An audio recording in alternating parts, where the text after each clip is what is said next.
En sesiones anteriores, mejor dicho, en las actividades anteriores, revisamos el concepto de transporte pasivo, este que está aquí del lado izquierdo. Vimos en el transporte pasivo la difusión simple y la difusión facilitada.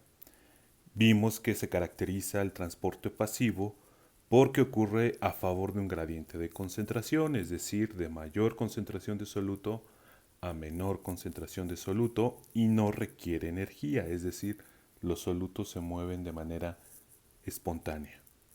Vimos tres tipos: difusión simple, difusión facilitada y ósmosis. En esta presentación lo que vamos a revisar ahora es el transporte activo. El transporte activo se caracteriza porque va en contra de un gradiente de concentración, es decir, de menor concentración de soluto a mayor concentración de soluto.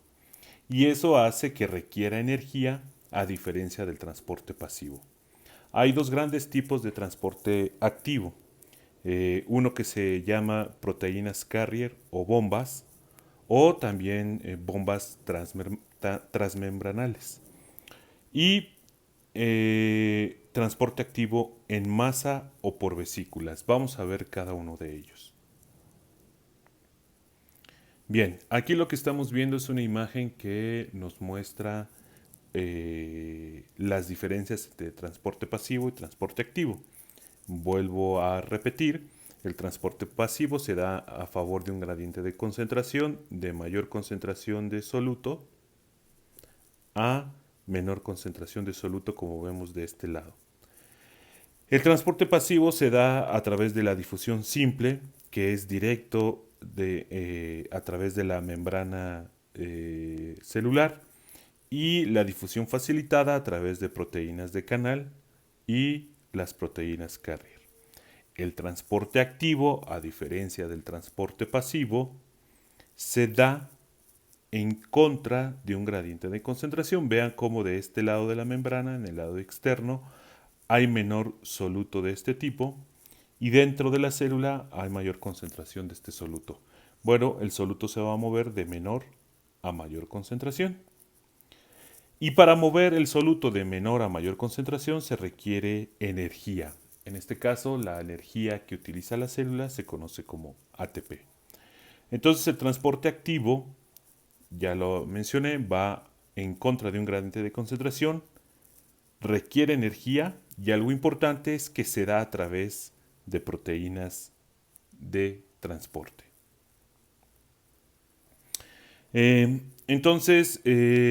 Aquí está de nueva cuenta un resumen de lo que se considera como el transporte activo.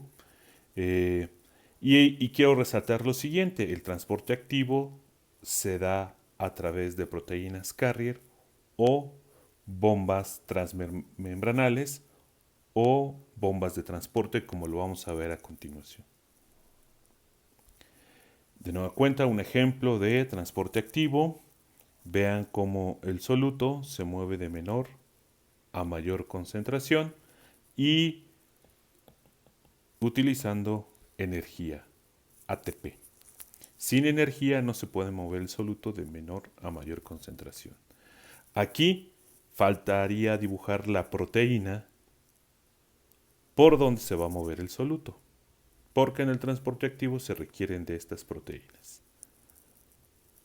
Este es un ejemplo muy importante. Esto que estamos viendo aquí es el concepto de bombas de transporte. ¿Vale? Vean muy bien la imagen. Aquí tenemos la membrana, tenemos las proteínas de transporte, aquí están. ¿Okay? Y en las bombas de transporte siempre vamos a tener dos tipos de soluto. En este caso tenemos el sodio y tenemos el potasio. ¿Vale? En las bombas, mientras un soluto sale, el otro soluto entra. Al mismo tiempo se da el movimiento. Uno sale y uno entra. ¿Sí? En este caso, lo que estamos viendo es que el movimiento se va a dar de menor a mayor concentración. De menor a mayor concentración. ¿Sí? Entonces, en las bombas se mueven dos solutos y uno entra y el otro sale. En este ejemplo en particular, lo que estamos viendo es el movimiento de sodio hacia el exterior y vemos el movimiento de potasio hacia el interior. Todo a través de proteínas de transporte y utilizando energía química, ATP. ¿Ok? Entonces las bombas de transporte funcionan así y es el ejemplo típico de transporte activo. Este sería uno de los tipos de transporte activo. ¿Vale? El otro tipo es el transporte en masa o mediado por vesículas. En este se da en sustancias de gran tamaño o en gran cantidad, salen en masa y, al igual que el anterior, se requiere energía química. Entonces, de este tipo de transporte en masa vamos a tener dos grandes tipos, endocitosis y exocitosis. Endocitosis hacia adentro, exo hacia afuera. Entonces, lo que están viendo ustedes en la imagen es precisamente la endocitosis y la exocitosis.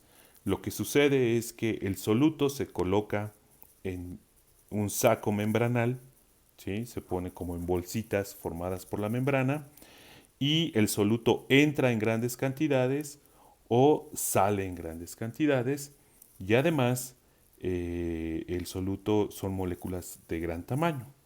Entonces vean en la imagen, creo que queda bastante claro, que la endocitosis es precisamente cuando entra el soluto y la exocitosis cuando sale. Vamos a ver más ejemplos.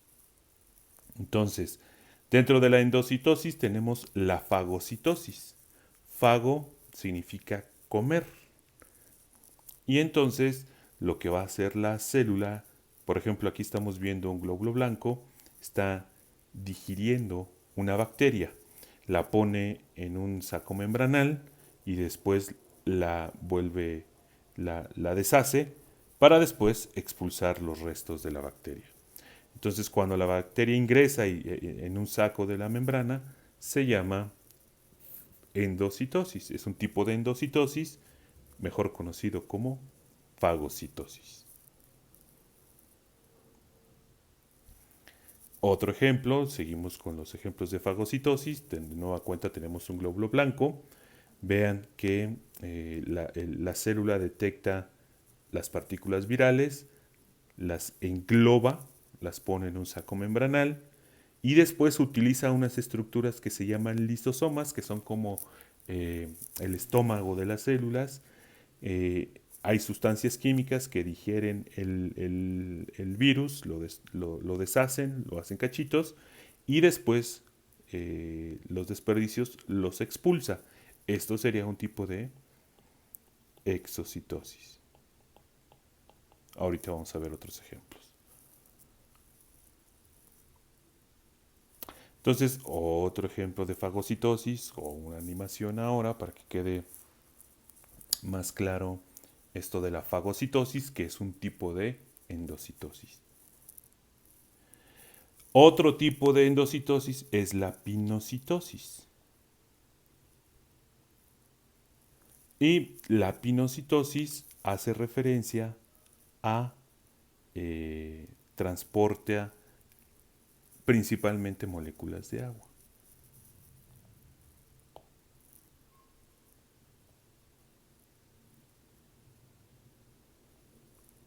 Vemos aquí entonces que la pinocitosis se parece a la fagocitosis, de igual forma se forma un saco membranal, ahí se pone el soluto, pero cuando hablamos de pinocitosis, el soluto va a ser agua, moléculas de agua o fluidos. Entonces, a diferencia de la fagocitosis, aquí lo que hace la célula es introducir líquidos, fluidos. Y otro tipo de endocitosis sería la mediada por receptor. En la imagen lo que ustedes están viendo es que afuera de la membrana en la parte externa de la membrana hay glicoproteínas que funcionan como receptores de los solutos, y entonces los solutos se unen al receptor, la membrana introduce a estos solutos, los pone en unos sacos membranales y los introduce, y eso es otro tipo de endocitosis.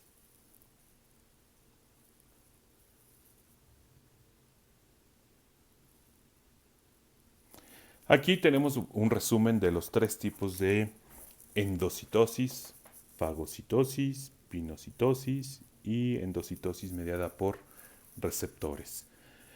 Recuerden, dentro. La célula introduce solutos de gran tamaño y en gran cantidad.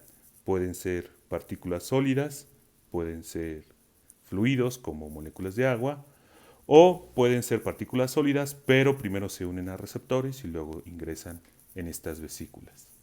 Y eso sería la endocitosis. Y luego tenemos la exocitosis, que es muy parecida a la endocitosis, nada más que aquí lo que sucede es que se expulsa el soluto. Entonces, dentro de la célula, el soluto se pone en las vesículas, en los sacos membranales, y después se expulsa en gran cantidad hacia el exterior. Ustedes vieron en las imágenes anteriores que, por ejemplo, cuando un glóbulo blanco digiere una bacteria, primero ocurre la endocitosis, la hace cachitos y después la expulsa. Y eso sería un ejemplo de exocitosis. Otro ejemplo de exocitosis, insisto, la diferencia es que ahora el soluto va hacia el exterior, se expulsa.